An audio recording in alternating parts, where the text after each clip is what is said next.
The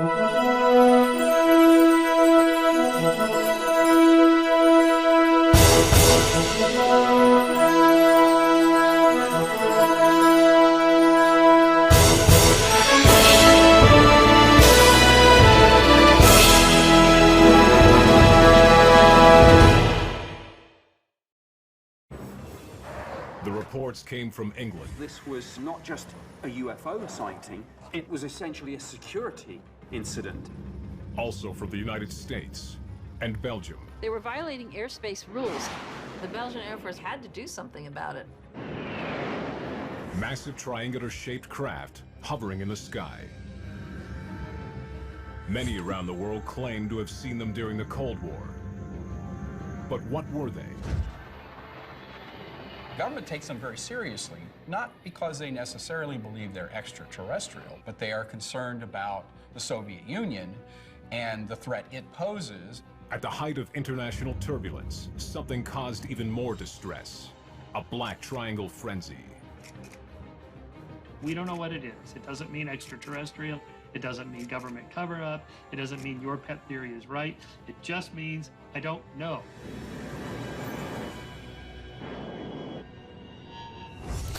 Unidentified flying objects. They've been reported in our skies for decades. Thousands of UFO sightings have been documented in official government files. Most have logical, scientific explanations, yet some cases remain unexplained, classified, unidentified.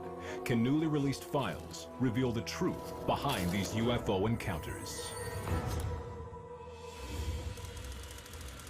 March 1990. An Air Force base in Belgium scrambles 2 F-16s to investigate a possible violation of Belgian airspace. Yves Milbergs is one of the pilots ordered to address the threat. The operations center told us something was going on with the UFO over Belgium.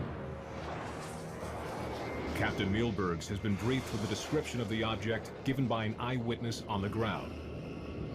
It was a kind of object of triangular shape, okay, with lights on the edge, kind of dome on top, moving really slowly without noise, and sometimes accelerating very fast beyond supersonic speeds. The order was to intercept and eventually identify those objects. The Belgian Air Force report presents an exact timeline of the evening. 12:30 a.m. Milbergs makes radar contact 20 nautical miles from Beauvechine Air Force Base. It appears to be moving at 740 knots. So we picked up the target the first time at about 20 miles. We had a radar contact, so we could see on the radar a blip. This is the actual radar recording from Captain Milberg's F-16. The square at the top is the target. Which was, in fact, the confirmation that there was something in the air at that moment. And it was the same contact as the ground station observed as well. But just as the 2 F-16 pilots think they are closing in, the target vanishes. If it was an intrusion by a foreign military, it escaped before being seen. If it was a false radar reading, there was nothing there in the first place. But some believed in another possibility.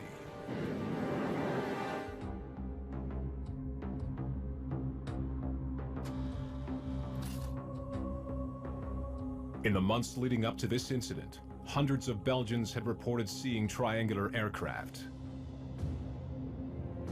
It all started in the small town of Eupen, just 6 miles from the German border. 2 police officers on patrol reported something unusual in the sky. They noticed very bright lights hovering over an open field. And these bright lights were fixed to some type of triangular platform, as they described it. Author and UFO researcher David Marler investigated this incident. The object encompassed the field that was near their vehicle. It was silent. They claimed the object then began to move slowly toward the town. They were gobsmacked as far as what they were looking at. They had no frame of reference for this.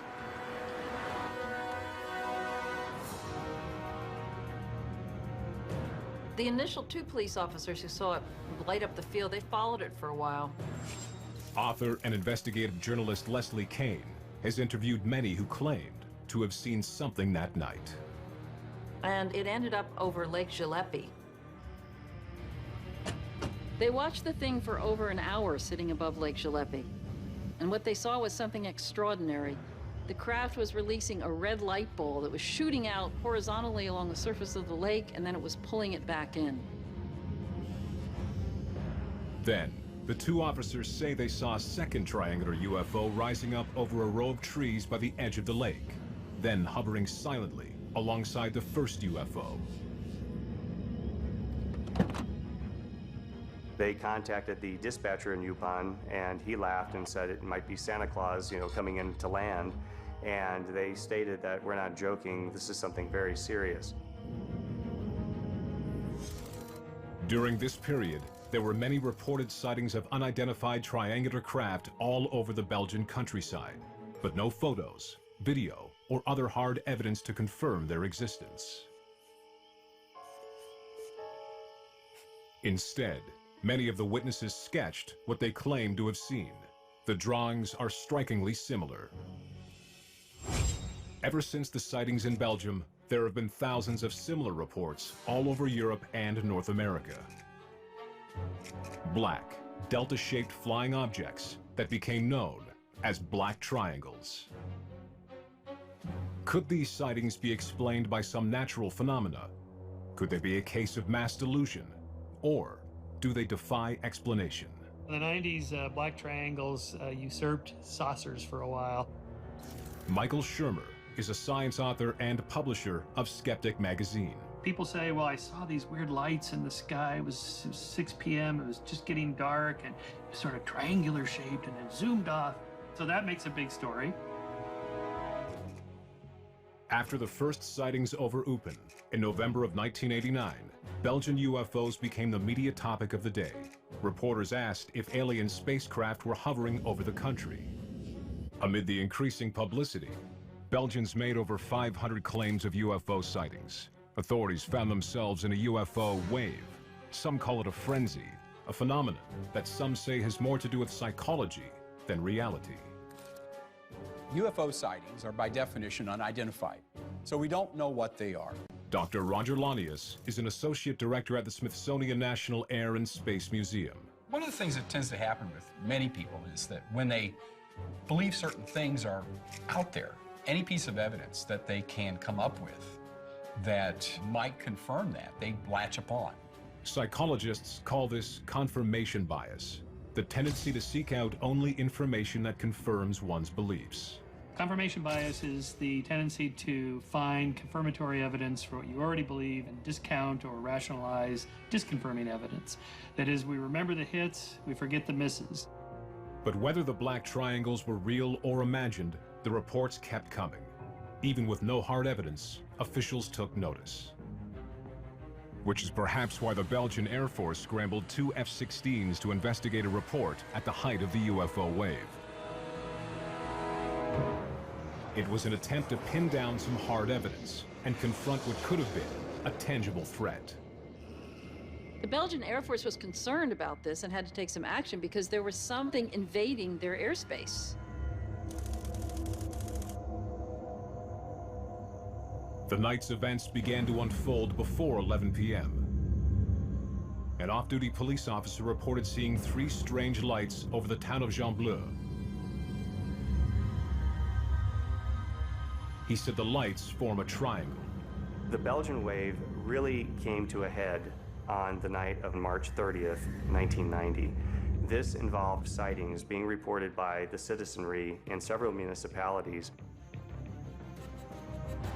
The Belgian Air Force report states that at 11 p.m., the Glans Control Reporting Center received a phone call from the policeman reporting the strange lights in the sky.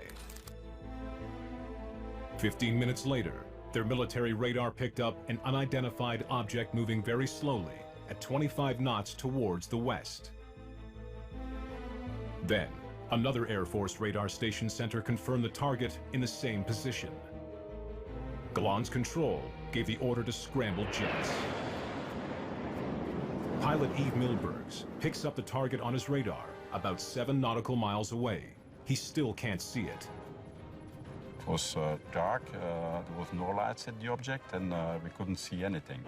Relying only on their instruments, the two F-16 pilots move to engage the target.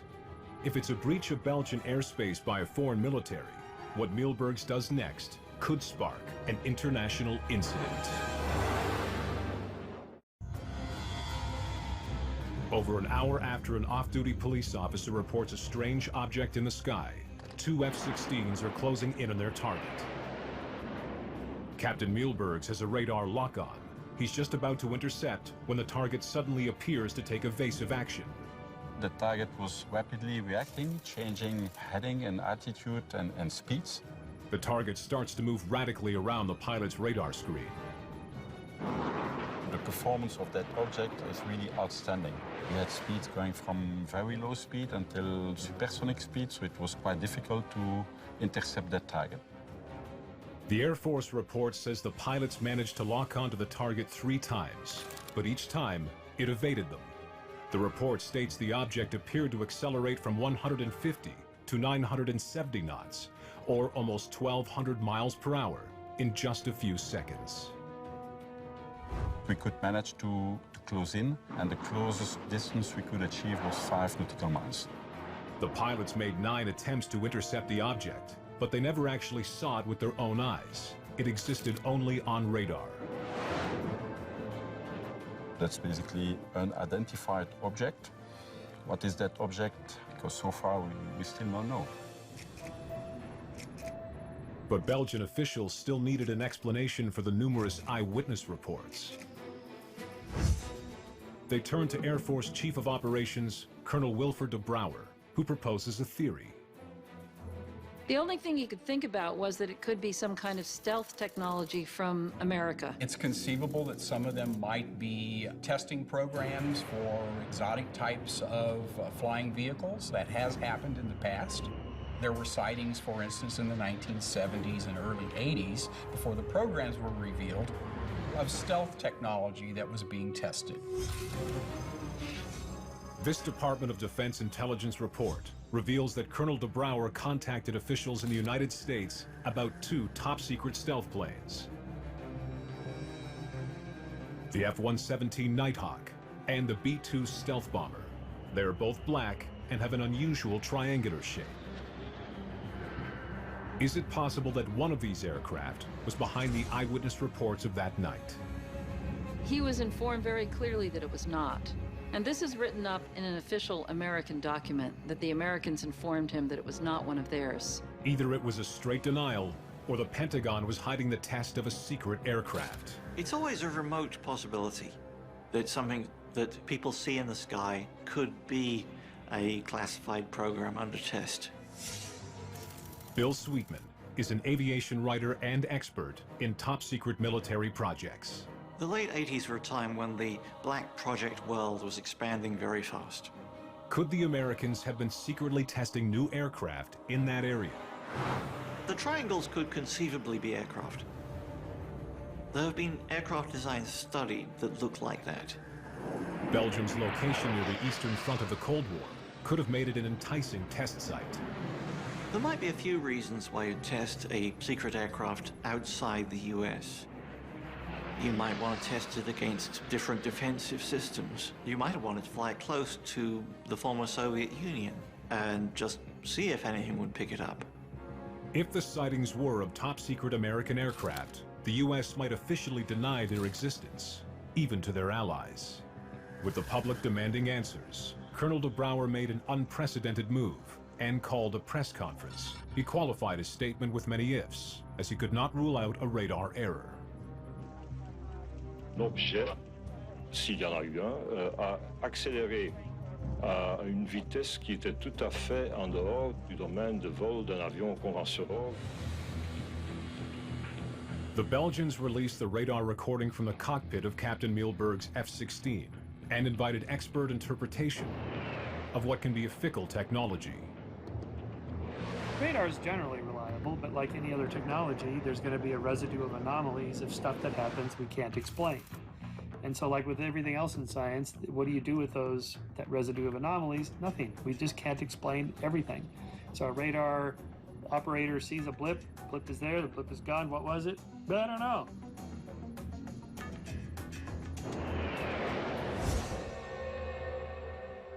So what caused the blip on the radar that night? So what we're seeing here is the radar data collected from the F-16 radar. Dr. Raviraj Advi is an engineering professor who specializes in radar signal processing. His first question is if the target was an artifact of weather. I don't believe so, because this is not consistent with the profile of something that would be natural. Dr. Advi consults a graph of the radar data. We see that the target falls down to about 6,000 feet, but then it rapidly gains height and then starts falling at an extremely rapid rate to the point where it almost crashes into the ground. At the same time, it's making incredible changes in speed. The speed jumps from about 175 knots to about 600 knots in less than a second. That is an insane acceleration that just doesn't seem physically possible. It then does another jump. Right at the end, it's moving at 1,000 knots toward the ground.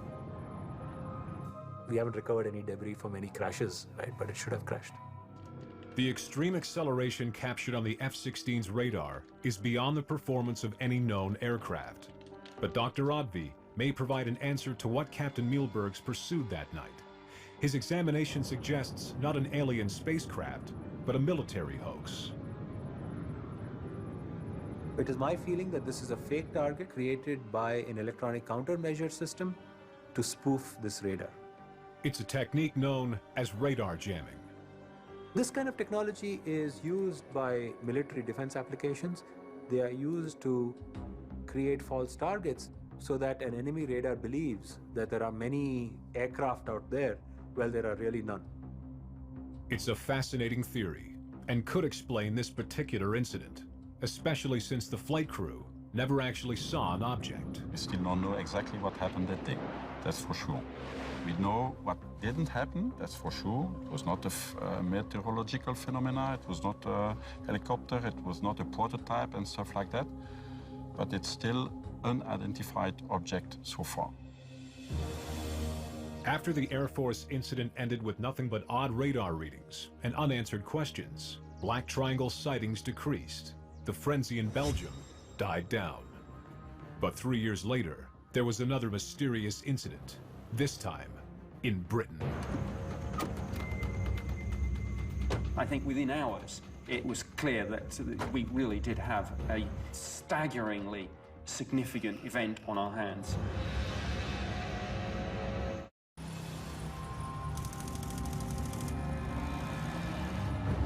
"140 miles northeast of London, exactly 3 years after the sightings in Belgium, 2 Royal Air Force policemen are on patrol outside the RAF airbase in Cosford.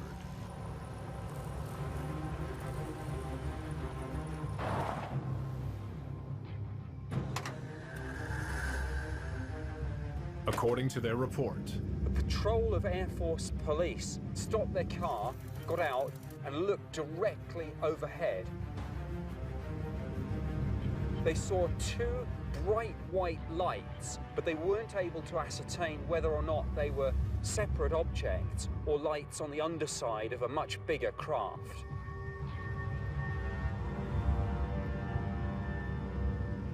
the 2 corporals return immediately to base and file this report. It is the earliest account of the strange events of the night, events that became known as the Cosford incident.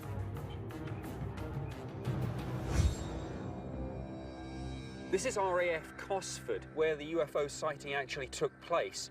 In 1993, Nick Pope worked for the British Ministry of Defence, investigating unidentified flying objects. My job was to research and investigate all sightings reported to the Ministry of Defence to see if there was evidence of any potential threat to the United Kingdom.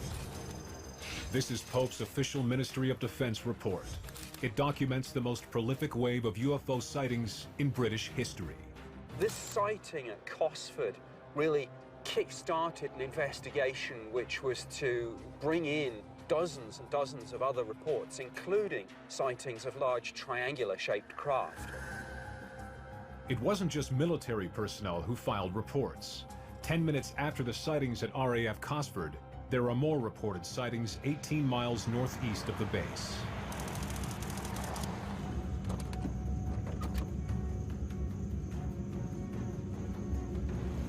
One family saw the UFO in a town called Rugeley. They got into their car, as I recall, and actually tried to chase this thing.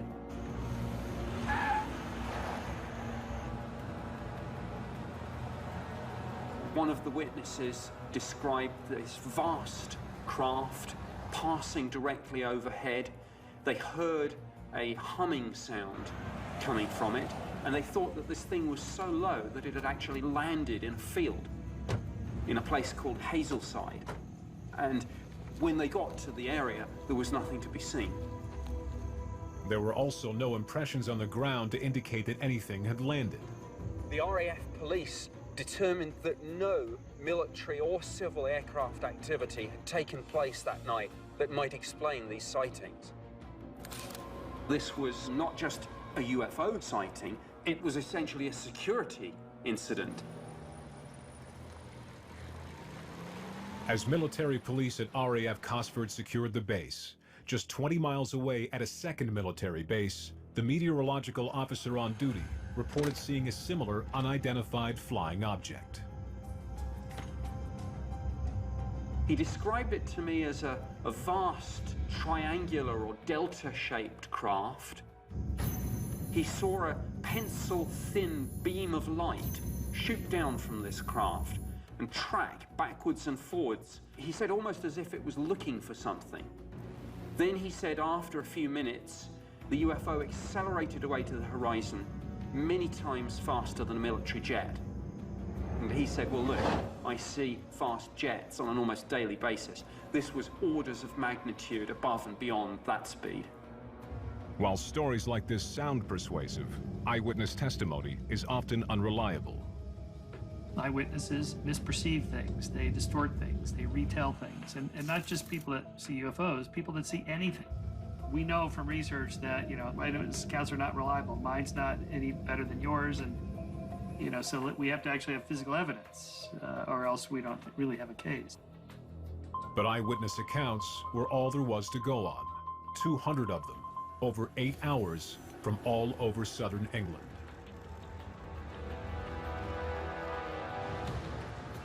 Pope and his colleagues were left to sort through the stories, trying to find explanations that would account for this spate of reports. One by one, we eliminated all the usual things that people misidentify. Bright stars and planets, satellites, meteors, aircraft lights, weather balloon launches. And the more of these explanations we crossed off, the more mysterious and exciting this seemed to be. And the sense from my colleagues and myself, who normally came at this from a very skeptical viewpoint, was, my goodness, there is something really bizarre going on here. After a month-long investigation, Pope's team concluded that people saw some sort of real object. Despite this conclusion, they had no hard evidence to prove it, much less any idea of the origin or nature of such a craft. One of our theories, of course, was secret prototype aircraft or drone. Just as the Belgians had done, the British asked the United States government if it was one of theirs, a large triangular craft capable of hovering, and they got the same answer. Now, the Americans told us we have no such aircraft and no such test flights have been conducted over the United Kingdom. Still suspicious, Pope used a back channel to inquire if the CIA or other defense agencies might have been involved. The American Defense Secretary was apparently incandescent with rage. If we say it doesn't exist, it doesn't exist. And we had to act very quickly to stop this flaring up into a full diplomatic row with our greatest ally. With his investigation at a dead end, Nick Pope can only wonder what really happened that night. I have no realistic assessment of what this could be. If it wasn't some secret prototype aircraft decades ahead of anything that's public knowledge, then I'm stumped. I have no idea. Officials in Belgium and England were not able to come up with a feasible explanation for this rash of sightings. With only eyewitness reports to go on, there were limited scientific avenues to pursue. But soon, it would be America's turn to deal with mystery triangles. I've got that object inside also. It's huge.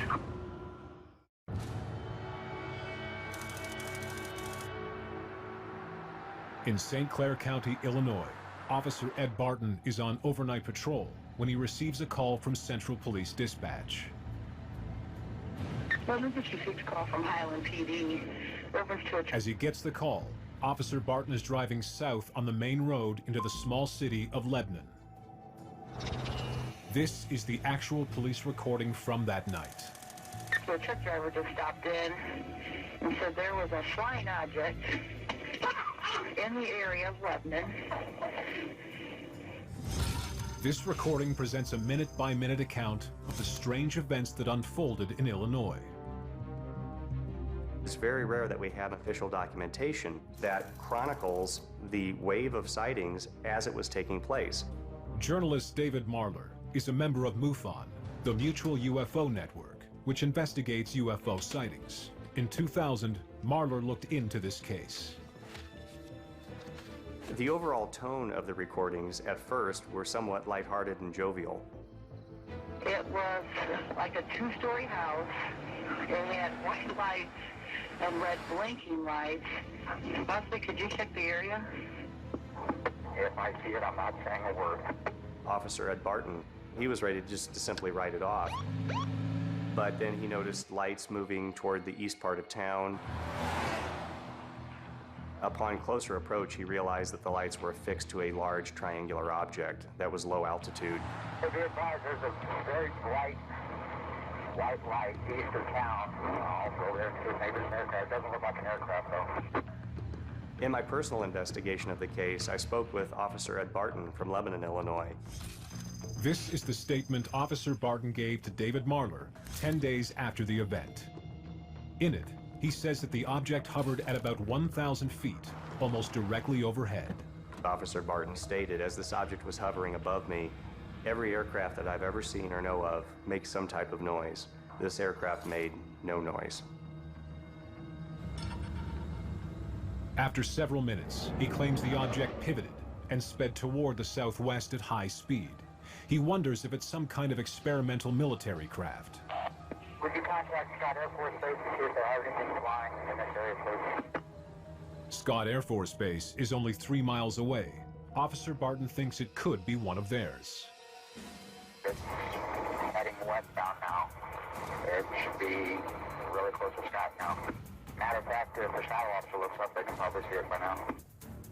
The village of Shiloh is right next to Scott Air Force Base. At 4:24 a.m., Shiloh police officer David Martin responds to Barton's call. 2550, I see something, but I don't know what that is. But just as he thinks he catches a glimpse of the object, it appears to suddenly shoot away at high speed into the distance. 15 minutes later, outside the town of Millstadt, Officer Craig Stevens says he spots it. Syncom 6004. Go ahead. I've got that object inside also. Are you serious? It's huge. 6004, does it look like what does it look like to you? It's kind of V-shaped. Officer Stevens tries to take a photo of what he's seeing. But due to the freezing conditions, the Polaroid doesn't turn out. There appears to be lights on the image, but there's no way to tell if it's a real physical object. Days later, Stevens makes these sketches for David Marler's report. He draws an object that is distinctly triangular. On the same night, in the town of Dupo, a 4th officer reports seeing something. Plotting the 4 sightings on a map, one can imagine a flight path traveling 38 miles over a 1-hour period. However, all they have is eyewitness testimony. There's no tangible evidence to examine. But the media doesn't need hard evidence to publish a story. The so-called Highland UFO made headlines. Newspaper accounts may have been fueled by the British and Belgian sightings a decade earlier. Triangle-shaped UFOs were now part of pop culture, and skeptics believe the accounts colored popular perception.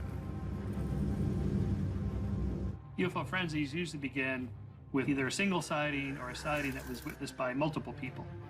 And then it gets reported, and if it gets picked up in the media, then that can start to drive the number of column inches.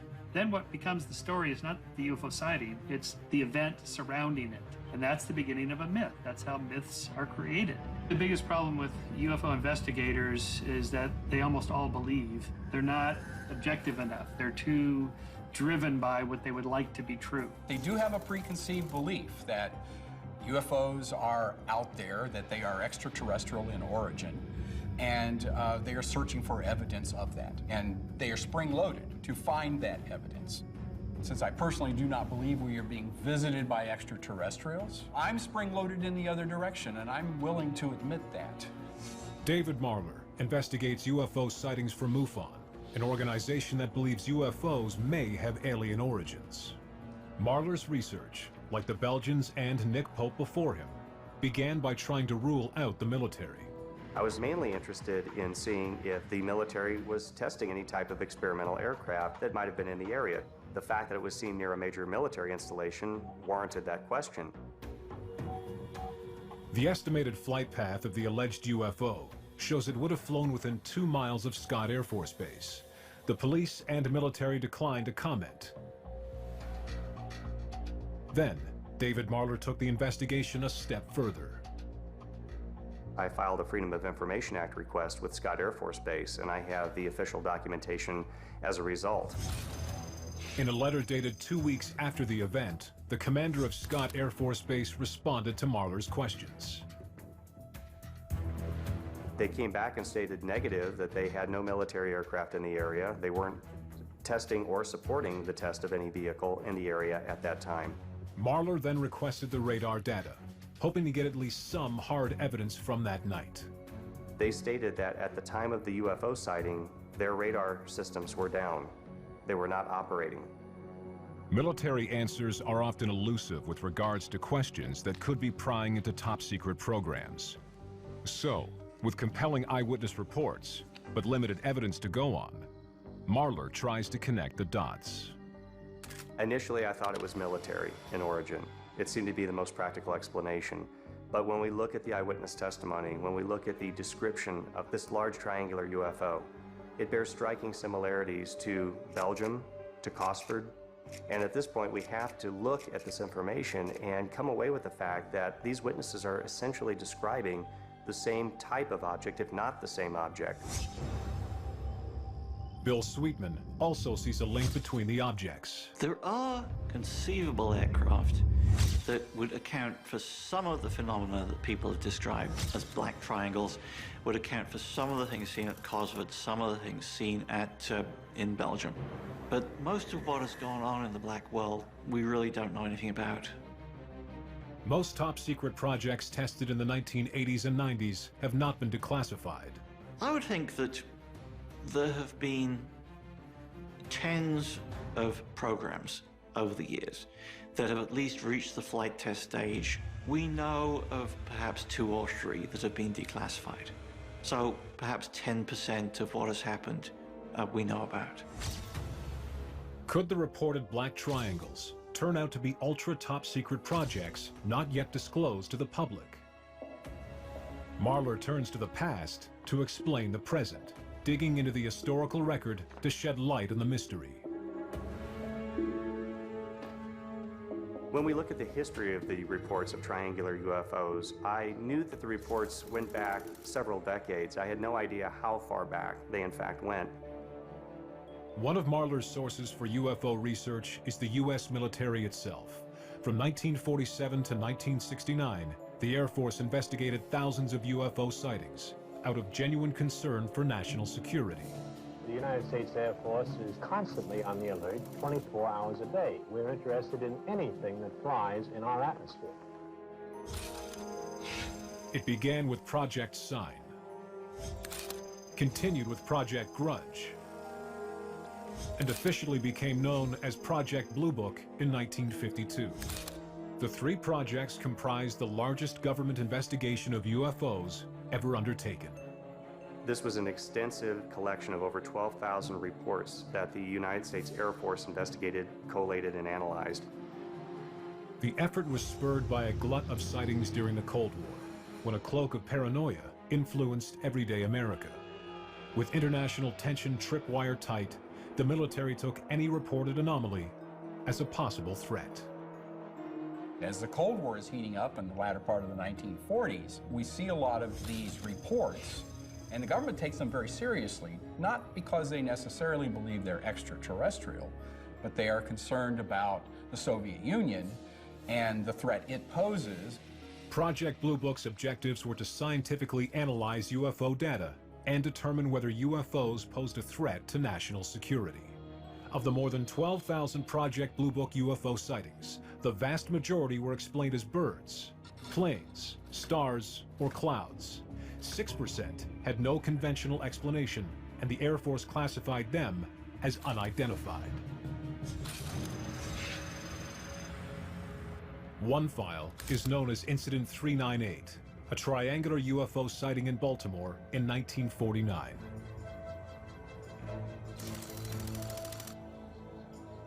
The primary witness was an art student. He was also a former United States Air Force tech sergeant and World War II veteran, so he was familiar with aircraft. At 6:30 p.m., the witness reports something moving through the clouds. He thinks it may be an aircraft, but not like anything he saw in the war. He noticed not one, not two, not three, but numerous triangular UFOs during daylight hours.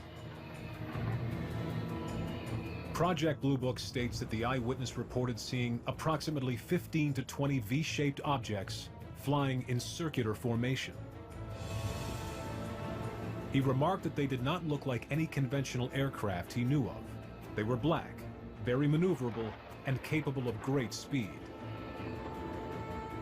These triangular UFOs exhibited unusual flight characteristics in the sense that they were darting about, moving in and out of the clouds, but when visible, they could clearly discern a triangular shape. Being an art student, the witness sketched what he saw. He drew the shape of the unidentified objects as triangular. The witness contacted the Air Force to report the unusual sighting. Investigators arrived for an interview, and he presented his sketch. The distance of the objects makes it difficult to interpret, but at first glance, it appears to be birds. The eyewitness insisted they were not. Air Force investigators later determined that the objects were not detected by radar, nor were they seen by any pilots flying in the vicinity. Their final report could not confirm or deny the student's account, but years later, a new theory would come to light. In 1949, multiple witnesses on a Baltimore street reported seeing triangular UFOs in the distance. The Air Force report at the time was inconclusive.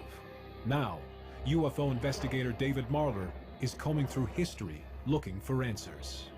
When we look at 1949, we can look back now with a fair degree of certainty and know what was the cutting-edge technology of the time, since everything at that time has been declassified. It turns out there was a top-secret program at the time that might fit the Baltimore case. The Northrop YB-49, or Flying Wing. In 1949, Northrop had been testing the Flying Wing aircraft in various forms for a couple of years. And that was an extraordinary-looking aircraft for the era. It still is, really. However, Bill Sweetman doesn't believe the Northrop Flying Wing could have been what those neighbors saw that day. The Flying Wing was not a very maneuverable aircraft. Any hard maneuvering would cause the aircraft to fall out of the sky. It's an aircraft you had to fly very carefully even then.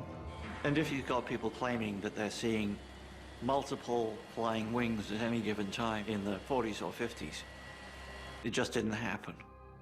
There weren't that many aircraft.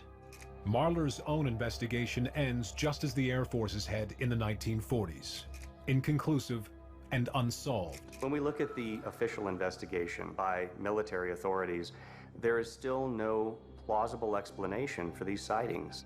Then and now, finding a solid explanation for such an enigmatic sighting is beyond reach.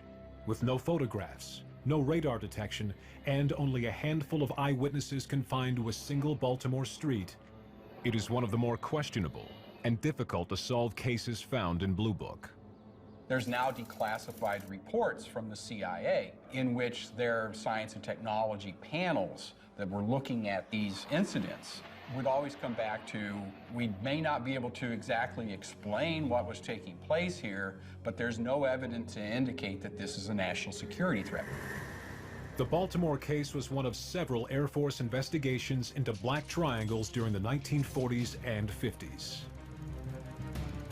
Another report in Project Blue Book documents a sighting within the Air Force itself. January 28, 1953, at Turner Air Force Base in Albany, Georgia, and signed by the commanding officer. At 9:35 p.m., an Air Force pilot was flying a T-33 jet just outside of Albany.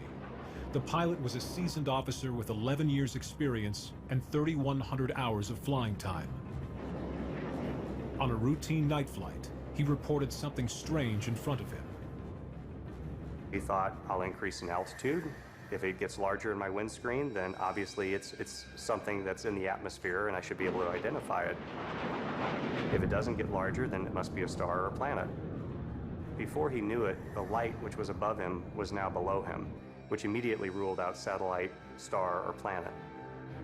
In the Project Blue Book file, the pilot states that the object constantly changed color, from white to orange and back. As if that wasn't strange enough, the object, in his own words, changed into an equilateral triangle. He then witnessed the triangle divide into two equilateral triangles, which shot off in different directions. Aviation expert Bill Sweetman thinks this could be a simple case of unfamiliar surroundings. We talk about people flying jets in Georgia in the 1950s. It's a pretty new environment for people to be flying in terms of speed, in terms of being single-seater at night, in terms of working with, very, very crude radar. So it's, very easy to see that somebody could become confused. Very, very difficult environment. Complicating the investigation was evidence that the Albany airport had radar contact with something it could not identify. But the Air Force reached a conclusion that still surprises David Marler. The Albany, Georgia case was concluded to be the planet Venus, a visual sighting of the planet Venus, which really stretches the imagination when you look at the fact that the pilot was able to see Venus below him. This is another event that may never have a solid scientific explanation, but Marler proposes his own theory.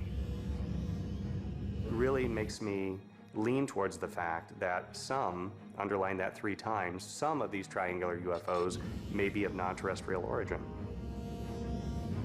Without definitive evidence, all that remains are theories. In the absence of facts, what people do is they fill in the blanks with their imagination. In science, what we're supposed to do is just leave the blanks blank.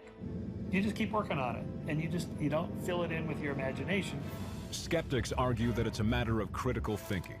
They say that the black triangle wave is not evidence of aliens, but evidence of how a series of unconnected events can become a self-perpetuating legend. Such is the power of a good UFO mystery.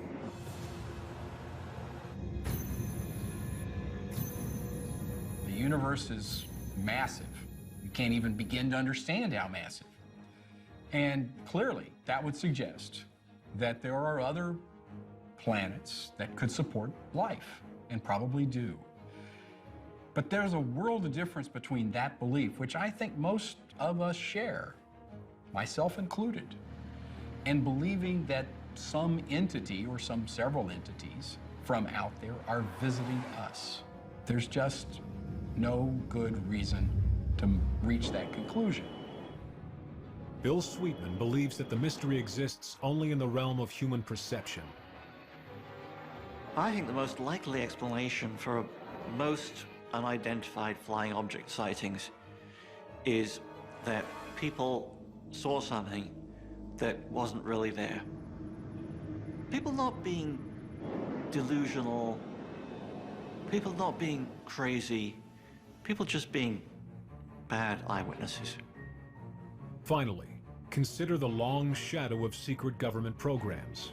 Only recently, in 2014, did the CIA suggest that many UFO sightings in the 1950s were indeed their own experimental aircraft. As they recently tweeted, "It was us." This information was so secret, it was even kept from the Air Force investigators of Project Blue Book. The thousands of incidents documented in Project Blue Book have long been declassified, so people can read every line, and often in between them, to formulate their own opinions. Without definitive evidence, black triangles may forever be debated and forever remain unidentified.